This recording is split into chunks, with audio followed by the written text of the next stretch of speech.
Hi, everyone. So I'm very excited because today we have a guest speaker for the movie that you saw, Comedy of War, Laughter in Ukraine, Ukrainian documentary about young stand-up comedians during the first 2 years, about year and a half of the full-scale invasion or Russian invasion into Ukraine. And so I invited Professor Nataliya Shpylova-Saeed because she is a specialist in the region. She is a professor from Harvard. It's called a preceptor, I think, in Harvard, right? In Ukrainian literature, culture, history, and language. But also, Natalya is a professor at Stony Brook teaching our course HUE 220, which is called Modern Ukraine. And it's offered once a year in the spring. This is the second year we've been offering it, and I'm very excited about that course. And some students have taken it before last year. So Natalya is indispensable in teaching that. So I invited her to talk to you a little bit about the documentary and the situation in Ukraine because she's even more equipped so than I am. I'm very passionate about Ukraine and everything that happens there. But I want you to listen to her. Natalya, if you can say a couple of words about yourself and also about what you're going to be talking about. Well, thank you so much for this invitation, and thank you so much for including this film in your course. And I'm very grateful for this opportunity to share my thoughts on the film, as well as to share some thoughts about whether it's okay to laugh during the war. As Professor Gaisharik mentioned, I teach Ukrainian language at Harvard. My primary research interest is cultural memory, with this specific focus on Ukraine and Russia, and specifically in terms of Russia's denial of Ukraine's identity and Ukraine's right for being Ukrainians, in fact.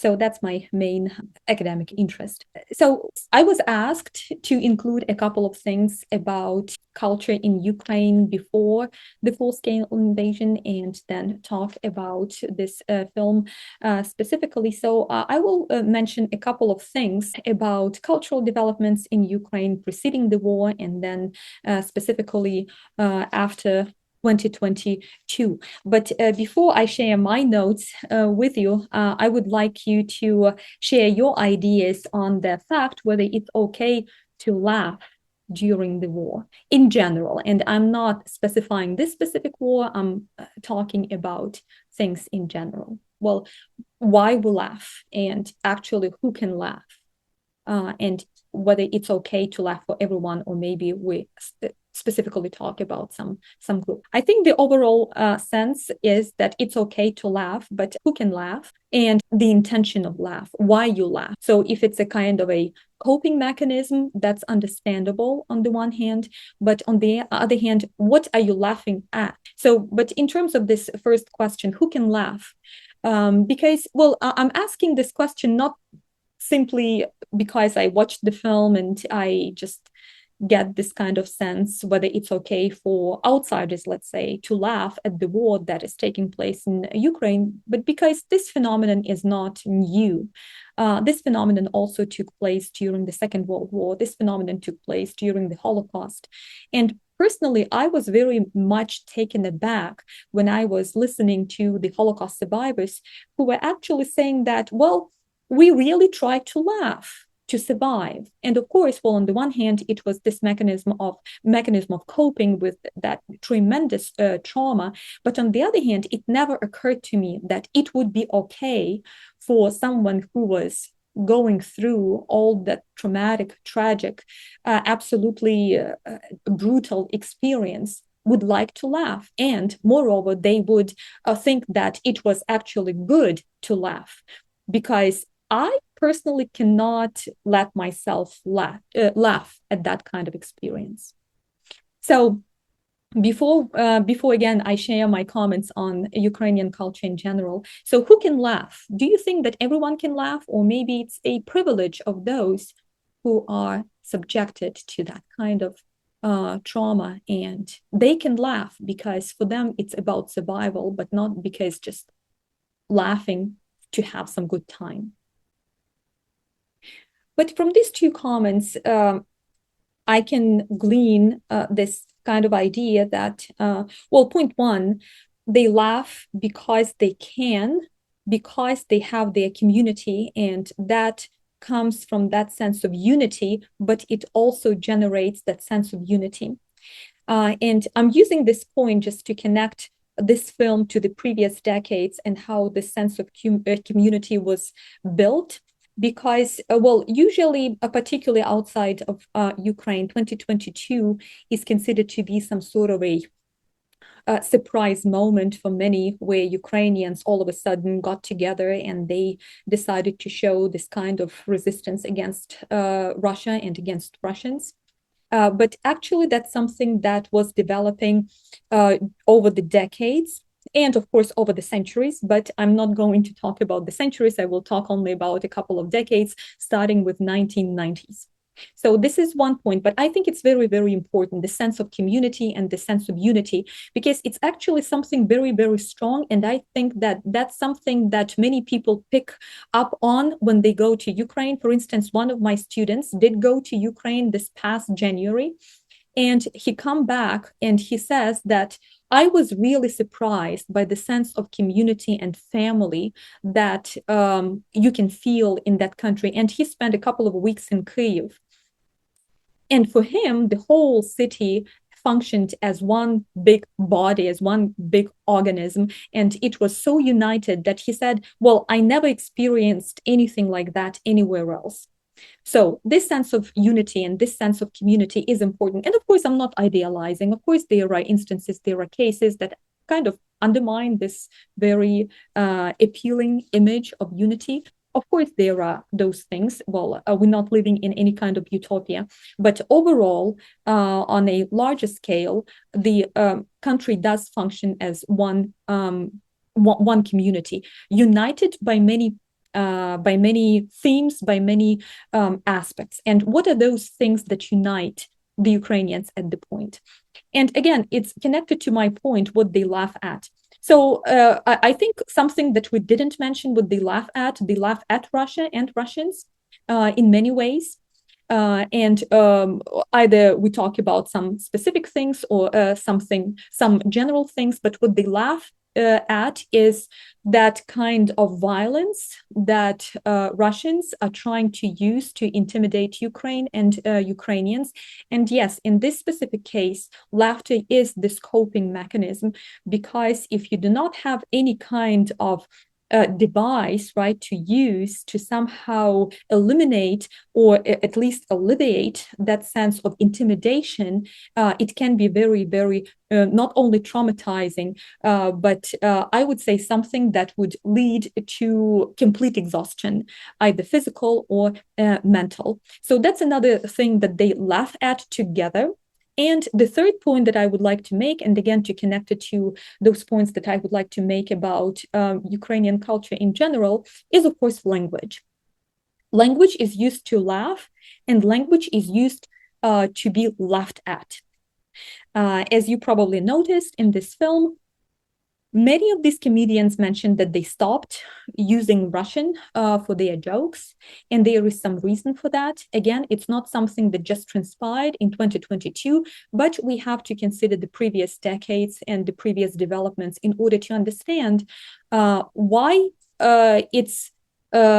it's fine to quit one language and to switch to another language and to say no to the language which you used for, let's say, decades, for your profession, let's say, or for your everyday communication. And it's not about just criticizing people, right, for doing that. But when I think about that, I would like to understand why people decide to do that. What actually drives them to do that? And most importantly, what it tells me about the community sense or the community development or the societal development, what it signals. Again, it's not about bad or good. It's not about right or wrong. Everyone is entitled to have their own choice. But it's about those signals, right, that are sent to us in order to understand this society better. So these three comments, these three themes, so to speak. The first one, community and unity. Russia and that kind of aggression exercised by Russia, at least since 2014. And language as a tool and as a coping mechanism that are used in this film in order to deliver this idea of laughter. And I would like to return to my initial question, who can laugh, at the end of our discussion. And I would like to ask you again, whether they really laugh, or they laugh not to cry, or they laugh while they cry. So I would like to revisit this question one more time. But at this point, I would like just to share a couple of observations about Ukraine's cultural development in general that actually led to this kind of manifestation of cultural resistance, because the film itself is about cultural resistance that is conducted in many, many different ways. Let me share my screen at this point, and I will. Okay, can you see my screen here? So that's the 1990s when the independence of Ukraine was proclaimed in 1991. And of course, that would be naive to think that this political decision would lead to some very profound cultural changes. So profound cultural changes, of course, started to take place, but not immediately. And we think about this cultural transformation in terms of gradual development rather than some huge leaps, huge jumps from one place to another that lead to a completely different place. But what was significant for the 1990s in terms of Ukraine's culture? Of course, the first and foremost, we talk about the removal of Soviet censorship. And what did it mean? It meant that for the first time, not even since 1922, when the Soviet Union was organized, but probably we should consider the previous centuries as well. So for the first time since many, many centuries, Ukraine had this privilege to actually say whatever it wanted to say and not ask anyone for that permission, whether some statements can be released or cannot be released. And of course, in this case, I mean the central government, the central administration that was located in Moscow.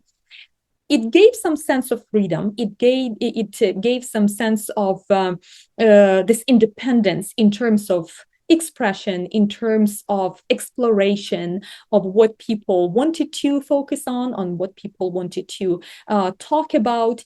And of course, it opened the entire era of the previously suppressed literature under the Soviet Union. New names started to come up, or new names started to be discovered by readers on a broad level. But again, as I said, that change was gradual rather than very drastic, very revolutionary at a time. Schools were quite slow to introduce those names. However, they were introduced. I'm talking about those writers who were, let's say, suppressed during the Soviet Union, or those writers who were somehow removed from literary landscape simply because they were expressing some aspirations, some ambitions for Ukraine's independence, and they were proclaimed to be people's enemies, and they were presented as villains, as criminals, and it was prohibited to mention their names at all. So in 1991, there was this opportunity to rediscover those writings that were produced by Ukrainian writers during the Soviet regime that were critical of the Soviet regime, and it opened up an entirely new environment that Ukrainian readers and Ukrainian intellectuals could engage with and could somehow discuss. For some, it was a little bit a little bit traumatic, I would say, because all those ideas that were adopted during the Soviet regime revealed themselves, and they were so obviously anti-human and anti-humane that for some it was quite traumatic to realize that they were part of that kind of system. But again, it was taking place gradually, not drastically.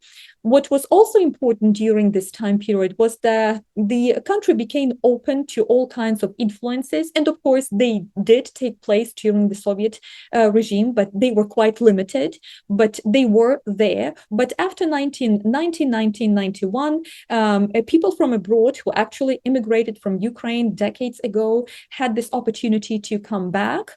And of course, with that, they also brought their culture and their influences. So in this case, this Western influence became even more, I would say, pronounced than it was in the previous years or even in the previous centuries. But it did contribute to some new moods, so to speak. So I'm sure you already heard that from your professor, that during the Soviet Union, religion was kind of prohibited under the Soviet Union. But after 1991, for some reason, in spite of the fact that for 70 years, many people considered themselves atheists, they embraced religious aspirations and they embraced religious preferences as well. And not only one religion like Ukrainian Orthodox church, but also Catholicism and other religions like Islam also were reintroduced in Ukraine, particularly in Crimea as well. And it also contributed to this very diverse cultural atmosphere that was kind of forming during the 1990s. Again, well, when we talk about all these new developments, we have to keep in mind that these changes probably were not that visible for those who were living those decades. But as we look back and we realize what kind of changes were taking place, then they become more visible, and they have more distinct, more distinct outlines and shapes. So I included this picture of a church just to show that in spite of the 70 years of the Soviet regime, when Ukraine became independent, these religious attitudes became well, many embraced them. Many people embraced them, and it contributed to some new engagements with cultural life as well. As I mentioned, during the 1990s, these intercultural connections became more vibrant, and it was it was not only because of diaspora writers who came back for a visit or for a permanent stay in Ukraine, but because other literature became more available in Ukraine as well. And I put here postmodern literature in Ukraine for the 1990s. If you're familiar with other postmodern literatures in terms of world literature, you will see that this trend is a little bit late, comes to Ukraine a little bit late, but it does come to Ukraine as well.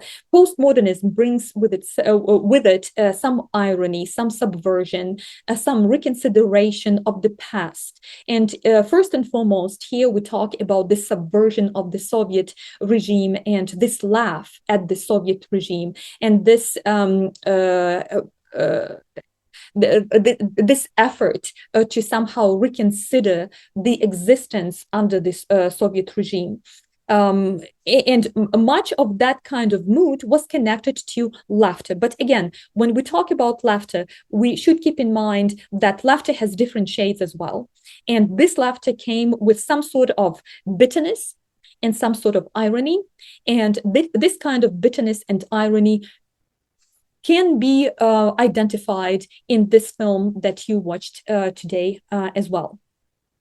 So as I mentioned, for the first time since decades ago, Ukraine also had an opportunity to develop its own music and its own cinema. Music is quite important because a lot of attention was given to some folklore elements. And again, what does it trigger when a community indulges in some folklore roots, or when a community tries to somehow modernize some folklore elements? Of course, it brings back some history and some past, and it encourages people to look deeper into those events that took place in the past, and of course to connect the past to their present moment. And it also amplified that intention to understand, in fact, well, how come that Ukrainians, in spite of the decades spent under Soviet regime, in 1991 overwhelmingly voted for their own independence, where that kind of enthusiasm came from, and where that kind of desire to move away from Moscow came from. I don't know if you're familiar with that revolution actually that took place in Ukraine before the collapse of the Soviet Union in 1991.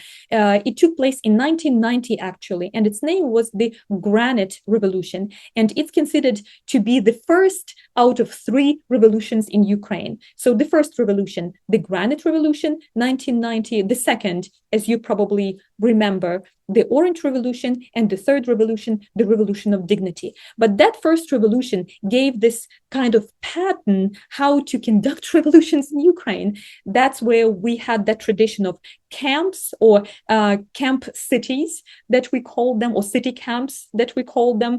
And it showed how people could actually organize themselves in their effort to resist the government. And in that case, in 1990, they were resisting, of course, Moscow, because there were all those slogans away from Moscow, and we don't want to be part of the USSR anymore, back in 1990. But it was also against the local Ukrainian communist government as well. So it was like double subversion of the local communist regime and of the central communist regime that was in Moscow. But again, well, that's part of this trend, right? Of this trend that unites Ukrainians not from the top, but from the bottom. So this kind of resistance comes from the bottom, but not from the top. And probably that's the strength of the Ukrainian community in general, because this intention comes from the people, but not from a group of people that tells people what to do. But this postmodern literature that started to emerge in Ukraine in the 1990s contributed to this sense of the discovery of the roots and discovery of the past. Then music with its folklore elements also contributed to this sense of national identity. Again, well, Daniel probably knows that I'm quite cautious about using in some liberal way this word nationalism. So I avoid using the word nationalism because it will include a lot of other sub-comments to make it clear what I mean by that. So I do prefer this term, just national aspirations. So I'm not talking about nationalisms. I'm talking about national aspirations and about our aspiration to be ourselves and to choose this kind of national identity that is closer to this community that actually shares and embraces this kind of history. So Ukrainian cinema, it does have its own long history. Maybe you mentioned Alexander Dovzhenko during this course, or maybe Dziga Vertov during this course, kind of. But Alexander Dovzhenko is a significant figure in terms of Ukrainian cinema, but he had a very tragic fate, a very tragic life, because he was very much invested in Ukrainian culture, in the development of Ukrainian cinema, but because of his political views, he was criticized, and then he was kind of taken away from Ukraine and placed in Moscow, and they didn't let him go back to Ukraine and to work there, and he was made to stay in Moscow, and he had to cooperate. He had to somehow cooperate with the regime in order to survive. But it didn't really go very well for him. He suffered physically from that kind of decision, and it was very hard for him, and he actually died. He died early.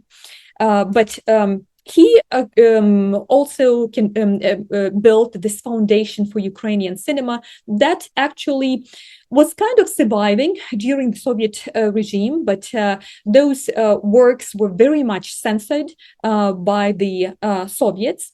Nevertheless, those like elements of national cinematography, of Ukrainian cinematography survived. And in the 1990s, I cannot say that those elements just had some sort of boom, not at all, because of the economic hardships in the first place. Probably you covered that kind of aspect of the 1990s, that the economy was horrifying. It was terrible during the 1990s, and not only in Ukraine, but in other former, at that point, Soviet countries. So cinematography was trying to develop, but but all those people who were part of it really struggled. But on the positive side, the Ukrainian language was little by little introduced into a more broad public sphere, and there was no kind of censorship in terms of not publishing some certain texts in Ukrainian, or there were no limitations in terms of establishing some Ukrainian language publishing houses. But the problem was that we had our problem with who wanted to speak Ukrainian during the 1990s. Why? Because of the previous years that created this very unpleasant reputation for the Ukrainian language as the language of peasants, as the language of the village. It was not prestigious to speak Ukrainian. Actually, it was not even helpful to speak Ukrainian if you wanted to have a good career. In order to have a good career, you had to speak Russian. That was particularly true all the way during the 1970s. During the 1980s, this fashion changed a little bit, but the stereotype that was created by during the Soviet Union and during the previous decades of the Russian Empire, that Ukrainian was not actually a language, it was a dialect of peasants and a dialect of village, and the language that shouldn't be even there, because what's the point? Everyone speaks Russian. That kind of stereotype persevered, and it was very difficult to overcome that. Of course, the Ukrainian language became part of general educational instruction in many schools, not all schools in Ukraine during the 1990s, but it was being introduced little by little. Again, well, I mentioned this because this is part of what happened in 2022 when people decided to switch to Ukrainian.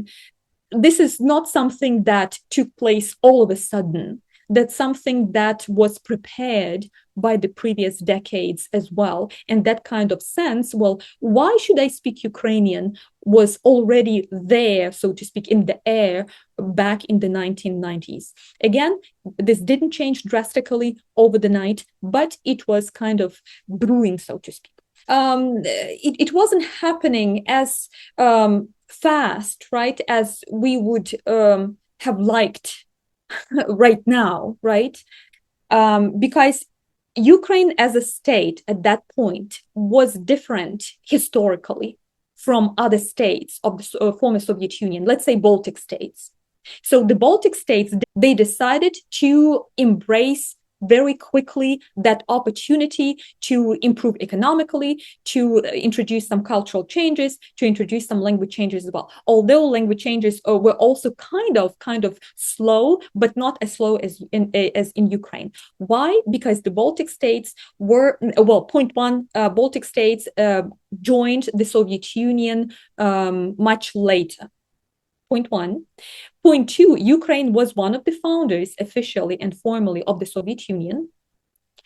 And culturally and historically, Ukraine and Russia were much more close than the Baltic states.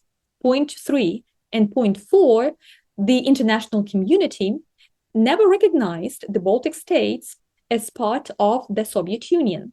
They recognized their status as occupied by the Soviet Union, which was not the case with Ukraine. And that's one thing, and all these factors, they contributed to those slow changes. How does Russia, for instance, see Ukraine today, and how Russia did see Ukraine in the past as part of its own? It wasn't the case with the Baltic states, although right now Russia says the Baltic states are also historically Russian lands, but it's a different story. With Ukraine, it's much more entangled, I would say, than with other non-Slavic countries. This is one thing. Another thing is that, well, yes, Ukrainians did make that choice to be independent, but was the international community ready to embrace Ukraine as an independent state? And as political scientists today say, well, in fact, the international community could care less about Ukraine as independent state, point one, and point two, the international community was much more concerned about what's going on in Russia than in Ukraine. Now, another sub-question is, how did the international community see Ukraine in terms of its relationship with Russia? They saw Ukraine as well as part of Russia. And not that many people really understood the dynamic between Ukraine and Russia back in 1991. For many, Ukraine was part of just Russia. That's why, the international community could actually care less in 1991, how Ukraine will survive as an independent state. That's why we had 1994, that was the Budapest Memorandum, where Ukraine gave up its nuclear arsenal in exchange, partially, to be recognized as an internationally independent entity. So all these factors together, they contribute to that comment that you just made. So why? So it's not only because of internal things, in other words, it's because of external things as well. And it would be some sort of simplification to think about Ukraine only in terms of Ukraine. So let's try to put Ukraine in a larger global, so to speak, state or a picture to see the dynamic inside the country and outside the country. Because when you go outside, let's say in 1991, I'm from Ukraine and we are independent. And what are you asked? And what's Ukraine? What's Ukraine? And how's Ukraine different from Russia? Oh, well, it's kind of so you're Russia then? So, that's part of the problem. That's part of the problem. But of course, I'm not minimizing the fact that the decades of the Soviet oppression and the decades of the Soviet presence in Ukraine also left its mark in terms of suppressing and in terms of decreasing that intention of how actually you exercise your Ukrainianness. What are the ways to exercise your Ukrainianness? And of course, financial disaster that actually impacted not only Ukraine, but all other former Soviet republics. And again, in this case, the Baltic states are kind of an exception rather than a rule in terms of the Soviet picture. Thank you. That was a great answer. A lot of information, truly. But a lot of useful information. Just to clarify, you're saying so the root cause that caused the issues internally, when we consider the things internally and externally, and the connection to the internal and external, the root causes come from Ukraine being deeply embedded in Soviet legacy. Is that what you're trying to infer? Partly. I'm not saying solely. I that it was just deeply embedded. I wouldn't say that. What I'm trying to say is that, okay, what I'm trying to say, if we can think in these terms. So 1991, we signed this document. Ukraine becomes independent. It's a political decision. But do we mentally change quickly? Do we somehow emotionally accept changes quickly? The same happened in 1917 with the collapse of the Russian Empire. The Russian Empire collapsed, and there was then the period, and Daniel is studying that period. What happened? Not right away the Soviet Union was organized. It took a couple of years before the Soviet Union was organized. But still, people grew up under the Russian imperial education and mental set, so to speak. And it takes years, if not decades, to change that. And if those changes are gradual, which can be a good thing when they are gradual, because when revolutions happen, usually these drastic revolutions, right, over the night, so they bring a lot of violence. And a lot of violence can bring a lot of resistance. But when the change is gradual, I don't know, it can be positive, it can be negative as well. But there is also this possibility that people will grow to appreciate, grow to accept, rather than forced to accept. So the problem was that politically independence happened, but in terms of emotional understanding, mental understanding, what that independence means and what you do with that independence and how you maintain that independence when you didn't have for decades and centuries that opportunity to be independent. So how you organize yourself. So that takes time. So that was the problem. So not necessarily it was just because of Soviet legacy. Well, it took time. It took time, and particularly taking into consideration all those historical nuances of Ukraine compared to the Baltic states. Well, it was gradual. Okay, but that was the 1990s. As you see, the changes started to happen. Whether they were revolutionary enough, whether they were not revolutionary enough, it's open to our discussion, but we can move forward. But I just wanted to give you this overall picture that things were changing. So then we go to early 2000s and 2010s, when Ukraine has all other revolutions, including the Orange Revolution and the Revolution of Dignity that actually then changes into Russia's war against Ukraine. But all those sentiments that were already taking place during the 1990s, they started to become more exaggerated and more visible, specifically in terms, well, let's even say in terms of literature, right? Those topics that were discussed during the 1990s, they were further developed in early 2000s and 2010s. And here we have some very well-known names of Ukrainian writers and poets, and maybe you heard some of them: Serhiy Zhadan, Oksana Zabushko, Yuriy Andrukhovych, Sofia Andrukhovych, Artem Chekh, Andrei Kurkov. Andrei Kurkov, by the way, always writes in Russian, but he made it quite clear that he considers himself Ukrainian, although he doesn't write in Ukrainian, he writes in Russian. All other writers write in Ukrainian. They all touch upon that topic of the Soviet past, Soviet legacy, and the past in general. Including the topics of the Russian Empire and Ukraine under the Russian Empire and the Austro-Hungarian Empire as well. So again, that gives us this insight into how diverse the entire cultural landscape was, and how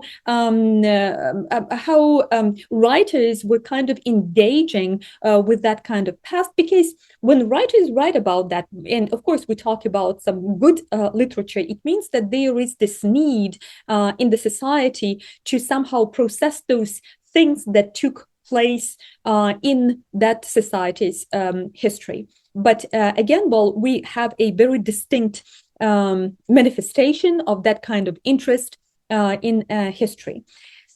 the language issue becomes more important, particularly after the Holodomor was recognized as genocide against Ukrainians. The Holodomor, the Great Famine of 1932-1933, when millions of Ukrainians died because of that man-made famine orchestrated by Stalin and his supporters. And as some scholars say today, that was one of the most significant elements that actually signaled this difference between Ukraine and Russia and how they saw each other and themselves. That for Ukrainians, this Holodomor was really a very traumatic experience, while for Russians, it was something absolutely different. But that moment also contributed to this culture of resistance on the one hand, but also on this culture of rediscovery of the roots, of the cultural, historical roots, and rediscovery of traumatic experiences as well. Moreover, what do you do with those traumatic experiences that you rediscovered? Unfortunately, at this point, I cannot say that Ukraine as society, as a nation, processed the trauma of the Holodomor. I don't think that the nation was given that opportunity to process that trauma. Plus, today, we are reliving another trauma, and this will be quite a challenge in the future to overcome these experiences. So in the early 2010s, already after the revolution of dignity, surprisingly, there is this very vibrant development of cinema. A lot of great movies, well, in my opinion, were produced, and let me just mention a couple of them. There is one by Miroslav Slaboshpitsky, 2014, The Tribe. Then Winter on Fire is a good documentary, 2015. One of the films that actually gained a lot of international attention, but probably cinema critics would be quite, critical about it, but it was a good film. Cyborgs, 1917. It was based specifically on the events in the Donbass. And on the defense of the airport in Donetsk. But the film was interesting in terms, again, that return to the topic of history and how our understanding of history shapes ourselves, how it shapes Ukraine's nation in general. Some critics also point out Atlantis by Valentin Vasyanovich, which was filmed in 2019. But all these films, this one way or another, they touch upon the war already, because for many Ukrainians, the beginning of the war is not 2022, but 2014. Moreover, again, in terms of Ukraine's international representation and international visibility, unfortunately, that topic gets amplified after 2014, when Russia occupies Crimea and parts of the Donbass. And if you are familiar with some European music contests, during one of the contests in 2016, Jamala, the Crimean Tatar singer, wins this competition. And I think we have enough time, and I can just play a little bit of that song that Jamala performed at the contest. That was actually dedicated to the deportation of Crimean Tatars.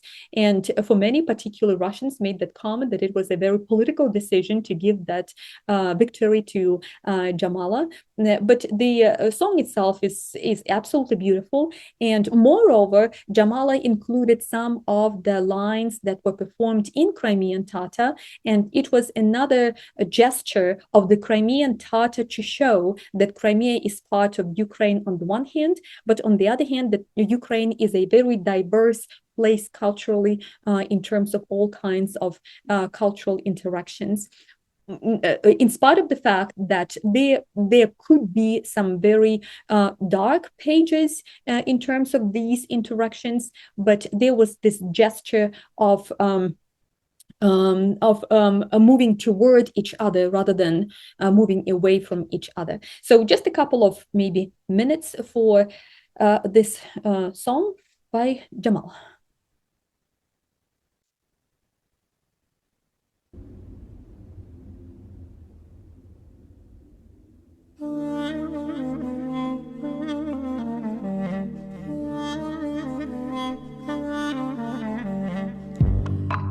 Strangers are coming.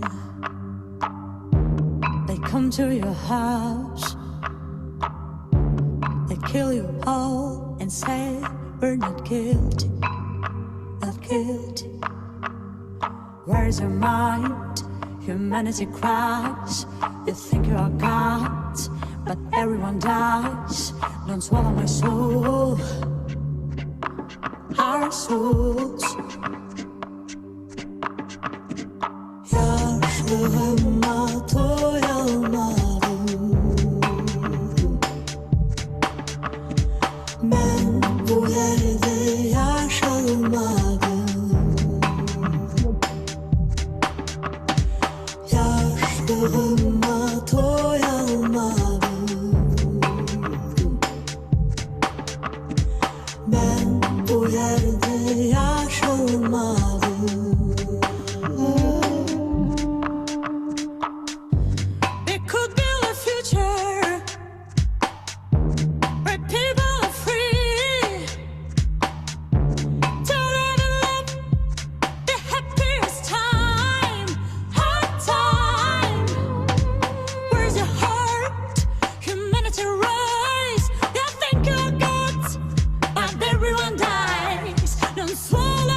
Okay, so I will stop here. Well, in case you're interested, you can listen to the song entirely.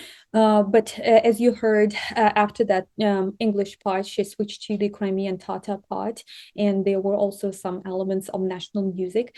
And as I mentioned, it was quite significant for Jamala herself to perform that song, because for them, it's like two cases of deportation within less than 100 years, and they draw parallels between the deportation of 1944 and then when the Russians came again in 2014, the Crimean Tatar community was suppressed quite severely again, and for them it was like they kicked out of their homes once again. And if you caught some words in this song, it's also about this freedom and about this desire to stay in your own home. And all those images were quite ambiguous, because on the one hand they looked like from some distant past, but on the other hand it was quite recent because of the occupation. Okay, so let me finish very quickly in terms of the subsequent decades. So as I said, well, the main thing here is that all those developments that we observed in the 1990s, they just became more pronounced and more visible during the early 2000s and during 2010s, all the way before the war. And again, as I mentioned, because of that rediscovery of the history and because of the impact that was exercised on the Ukrainian community by the Moscow Center, the emphasis on the Ukrainian language became more prominent. And to some extent, it caused some tension in the society. I can't say that everyone just embraced, okay, let's just speak Ukrainian and let's just quit Russian. So it was quite difficult, but that difficult past contributed to what happened after 22. So many people started switching to Ukrainian, but it wasn't the first case. The first case took place in 2014, when also many people switched from Russian to Ukrainian, again, as a gesture of resistance. But more people did the same thing in 2022. In 2014, there was some return to speaking Russian again, which I cannot say that many people observe today. Of course, well, there are some trends, but I cannot say that that happens overwhelmingly. So this language issue continues today, and it becomes a gesture of resistance during this attempt to somehow talk about the war. And that's exactly what the film is doing, the one that you watched. So as I said, well, now regarding all these previous decades and all these previous years of the cultural development, what does it tell us about these comedians who, point one, first ask themselves when it would be okay to laugh, when it would be okay to go back to the stage again? Because as you noticed, they didn't start using their humor right away, right after 2022. So it took some time. This is point one. And point two, why did they even somehow debate whether they should use Ukrainian or whether they shouldn't be using Ukrainian, or whether they should use Russian or whether they shouldn't be using Russian? So these previous years give us a better insight into why that kind of deliberation was important for them. But returning to my question about what they laugh at and why they laugh, again, well, I'm quite hesitant to say that they laugh, well, in this direct way, because they go to different places and they show those places that are completely destroyed, and then we see them crying. They sit on the benches and they cry, and for me, those destroyed places are like damaged bodies. And to recover, of course, well, you can laugh, but it's very bitter laugh, because you not laugh just to hope, you laugh with that hope to somehow rebuild yourself. But is it possible to rebuild yourself when that trauma is still being imposed on you? So the thing is that the war is going on, and as long as that traumatic impact is still in place, there is no way for reconstruction. There is no way for that rebuild. There is no way for that kind of recovery. And I can't even look at that kind of laughter as a step toward processing what's happening. So I'm really curious about what you guys think about what that laughter does, because, as I said, it doesn't help to recover. It helps to survive one day, but it doesn't help to recover. But then again, well, they're constantly moving, right? They move from one place to another to another. And on the one hand, maybe this movement is also part of recovery, because it's much more painful probably to stay in one place, particularly when it's destroyed and damaged. And this movement is part of that recovery. And I do believe that it's a movement not only in terms of physical presence, but also this emotional, right? You have to move yourself emotionally in order to recover. And of course, well, laughter will be part of it. There is another theme, I'm not sure if I'm connecting it very logically at this point, but another theme about war as something that cannot be normalized. Unfortunately, for many in Ukraine, constant bombardments became part of their everyday life. But it doesn't mean that it should be normal. But for many people, it just became their, just like, well, okay, what else can we do? This is our life. But I think the film itself undermines this idea that no matter what mechanisms we can find to survive and persevere, wars shouldn't be normalized, and wars shouldn't be some normalcy in our broader society in general. And of course, well, the last point that I would like to make, and maybe you can share your perspective on that as well. How can one make sense of all that destruction? How can one make sense of losing your loved ones, of losing your part of your soul, part of your heart? It's one thing to put a band-aid, right? And it's another thing to try to make sense out of it. But maybe it's an open question, and maybe just something to think about when, I don't know, when you have some other discussions. Yeah, I think then I can stop at this thought, because personally, I don't have any kind of answer that would even give me some sort of satisfaction. How can one make sense? Again, it will be just speculation, but in terms of just definitive answers, I don't have one.